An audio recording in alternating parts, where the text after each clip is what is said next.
Bonjour à tous, retour sur Avner, Beethoven, l'Éternel.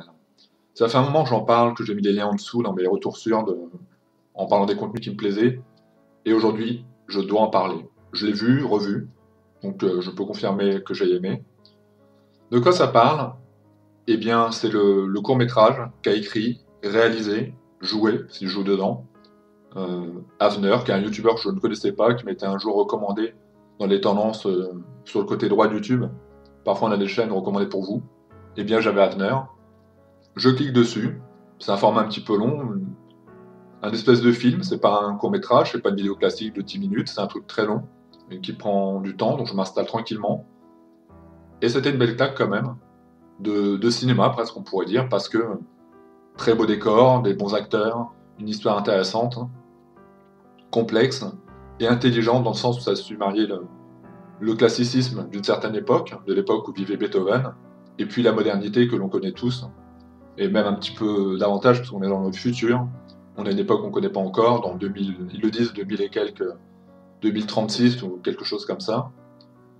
On a une espèce d'école de journalisme du futur donc, et ils doivent rapporter un document important, ils ont la possibilité avec une machine de le faire. C'est-à-dire que s'ils veulent faire un travail journalistique sur telle ou telle personne, ils peuvent le faire, et donc eux vont choisir pour leur travail d'étude d'aller étudier Beethoven. Ils vont prendre une machine un peu comme le Retour vers le futur, sauf qu'ils vont aller dans le passé, et ils vont aller trouver Beethoven pour l'interviewer sans lui dire qui ils sont. Ils vont dire voilà, ils vont faire croire qu'ils sont d'époque, ils sont habillés façon époque, et puis ils vont aller trouver Beethoven pour faire une interview et la ramener dans le futur. Sauf qu'en arrivant sur place, ils vont se rendre compte qu'ils sont arrivés beaucoup trop tôt dans la carrière de Beethoven et qu'en fait, il est au tout début de sa carrière. Alors il est connu quand même, mais il n'a pas écrit cette pièce majeure. Et ils le comprendront notamment par la sonate au clair de lune, qu'il n'a pas encore composée. Et donc, même le nom n'est pas donné, ça on l'apprend dans le court-métrage. Ce nom-là n'a pas été donné à l'époque de Beethoven, c'est après qu'il a été nommé comme ça. Et finalement, ce qui va permettre la connexion entre le monde du futur et ce monde présent où vit Beethoven, c'est que l'un des journalistes va se mettre au piano, il ne sait pas vraiment jouer, mais il va jouer les quelques notes pour retenir l'attention de Beethoven de Sonate au clair de lune, qu'il n'a pas encore composé, qu'il n'a pas encore imaginé. Quand il l'entend, son imaginaire va être attiré vers ça, dire waouh, c'est quoi ce que vous venez de jouer? J'aime beaucoup. Et l'autre lui dit bah, c'est un truc, voilà, je peux pas, c'est un truc que j'ai composé comme ça rapidement. Et Beethoven va être un peu interloqué et attiré à la fois. Il va dire bah écoutez, vous voyez, je donne des cours. Avant, il a eu un cours, vous voyez, ça se passait très mal. Mais vous m'intriguez, donc vous pouvez revenir demain. Et puis vous me parlerez de cette œuvre, j'aimerais en connaître plus, ça m'intrigue. Et donc comme ça, on va découvrir un peu la vie de Beethoven avant qu'il soit réellement célèbre. Bien qu'il avait quand même un certain succès d'estime, mais c'était pas non plus l'apogée, c'est pas non plus l'heure de gloire. Et on va traverser comme ça un peu la vie de Beethoven. On va comprendre un peu de sa mélancolie. On va comprendre que dans sa musique, a priori, je ne sais pas ce qui est vrai dans ce documentaire fiction ou ce qui aurait pu être ajouté, mais je pense que Avner a fait un truc au plus proche de la réalité. Et donc on va comprendre qu'il y a des conseils de grands pianistes, de Liszt, je crois, je suis pas sûr, ou d'Haydn, enfin d'un de ses contemporains, qui va lui dire vous avez beaucoup de talent, vous êtes très très doué, mais il vous manque quelque chose. Votre musique, elle a un côté trop mélodramatique, elle a un côté trop mélancolique. Et il va lui jouer des œuvres de Mozart en disant regardez, Mozart il est capable parfois effectivement d'être un peu sombre, mais il y a aussi toute cette envie de l'âme, cette musique qui est guillerette, qui est passionnée, et il serait bon pour vous de prendre un peu moins de cette mélancolie. Mais la mélancolie Beethoven, on va vite le comprendre, elle est liée à ses histoires d'amour avec une jeune fille, Giulietta, qui veut pas de lui, ils ont une liaison, mais elle est sur le point de se terminer, et il le comprend relativement rapidement, donc ça va évidemment jouer dans ses compositions. Et puis également au fait qu'on découvre que Beethoven se découvre lui-même sourd. Il commence à être sourd à ce moment précis de sa vie. Chose qu'il va garder secret très longtemps. Et là encore, ça aura une influence dans ses compositions, dans ce qu'il transmet dans sa musique.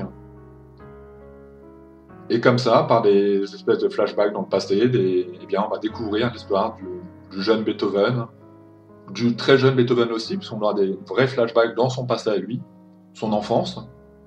Le journaliste du futur lui demande: est-ce que vous pouvez me parler de vos parents? Beethoven n'est pas très... il n'a pas envie d'en parler. Est-ce que vous pourriez me parler un peu de, je sais pas, de votre père, de votre mère, s'il vous plaît? C'est pour cette espèce de journal que je tiens. Et donc il va raconter son enfance, et on va comprendre que sa mélancolie vient aussi du traitement qu'il a eu par ses parents, notamment par son père, qui était quelqu'un de dur, d'alcoolique, lui-même musicien, et qui a dit toute sa vie au jeune garçon: t'es une sous-merde, en gros. T'es nul, tu n'arriveras jamais à rien, t'es médiocre, t'es incroyablement mauvais. Et donc ce jeune compositeur va grandir avec ça. Même si on le voit dans le court-métrage, il y a une femme qui semble être de bons conseils pour lui, qui lui dit: mais non, ne crois pas tout ça, je t'écoute jouer, tous les jours tu t'arranges, tu deviens de mieux en mieux, t'as du talent, crois en toi. On peut comprendre par ces flashbacks d'où vient la mélancolie de la musique de Beethoven, et c'est vrai que moi c'est un de mes compositeurs préférés, avec Chopin. Je dirais, si j'ai des best-of en musique classique, Mozart j'aime pas trop, il y a peut-être le côté trop guilleret, en dehors du Requiem, et celui qui m'attire le plus, c'est Beethoven et la mélancolie ou le romantisme de Chopin. Beethoven, je ne dirais pas romantique dans sa musique. Il va parler d'ailleurs de sa musique en disant qu'elle est mystérieuse. Qu'elle est, d'ailleurs, souvent les gens autour de lui vont qualifier sa musique de mystérieuse, mais qu'elle peut être aussi passionnée, qu'elle peut être aussi virevoltante. Enfin voilà, il va donner comme ça des adjectifs à sa musique.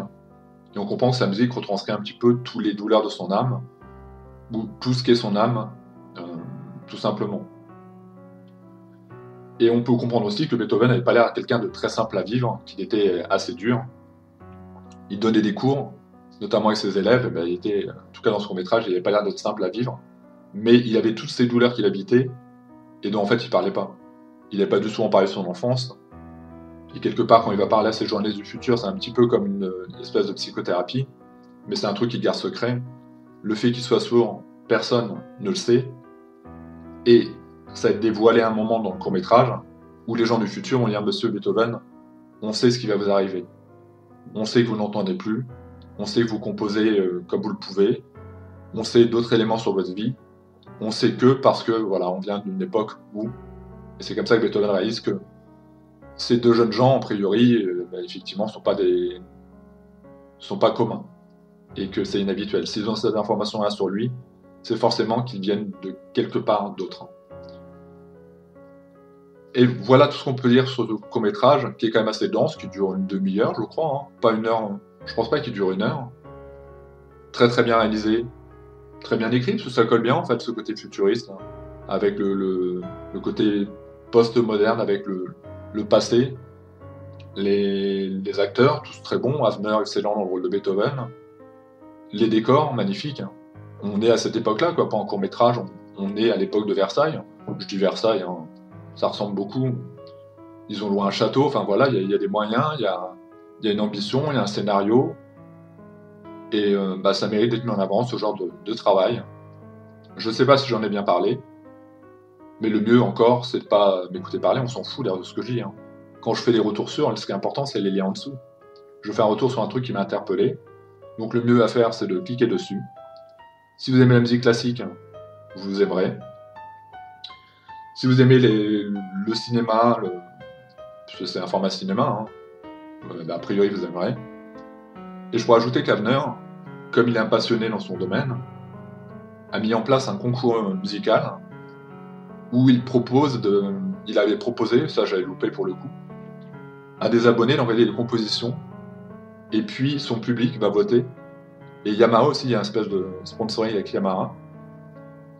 Et donc, si vous allez sur une nouvelle vidéo d'Havner, eh bien vous pouvez voter pour une personne qui a composé un truc, et qui sera élu le meilleur compositeur, et qui aura un prix à la fin.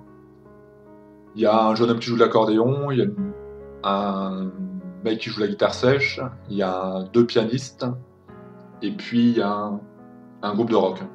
Un groupe de rock en une seule personne qui fait tous les instruments, batterie, basse, guitare.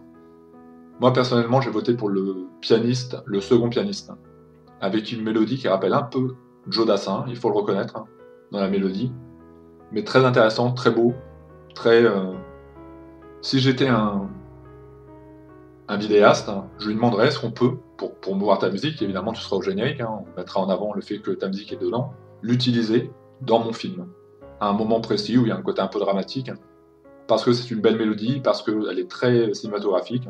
En tout cas, moi j'ai voté pour lui, et on verra à la fin ce qu'il va en être. Donc si vous voulez voter pour quelqu'un, bah, vous pouvez le faire, je pense qu'il a besoin du plus de votes possible. Et ça prouve ce côté passionné qu'il a, quoi. J'aime bien les gens comme ça qui sont passionnés. Et puis, c'est financé par le CNN, je crois qu'on appelle ça comme ça. Et donc là, on se dit que notre argent part pas pour rien. Que l'argent des youtubeurs, en l'occurrence, là, il a été bien utilisé. Pas comme avec Constance te parle, va voir une Nestor Girl. Il n'y a pas de budget, là, il n'y a rien. Enfin, faut arrêter. Peut-être qu'un jour, elle proposera des trucs plus concrets. Je sais qu'elle a fait un film que j'aimerais voir, mais je l'ai pas vu, donc je peux pas me permettre d'en juger. Mais ça, on se dit que là, le vrai budget était alloué et qu'il a servi à quelque chose et qu'il y a une vraie création. C'est pas comme de se faire prendre, c'est une récréation. Là, Avner a proposé quelque chose, une création, une aspiration, une respiration. C'est pas juste un soupir ou un râle. Merci à vous et à bientôt, le lien est en dessous. Ne m'écoutez plus parler, cliquez dessus et vivez Beethoven, l'Éternel par Avner. Merci à vous et à bientôt.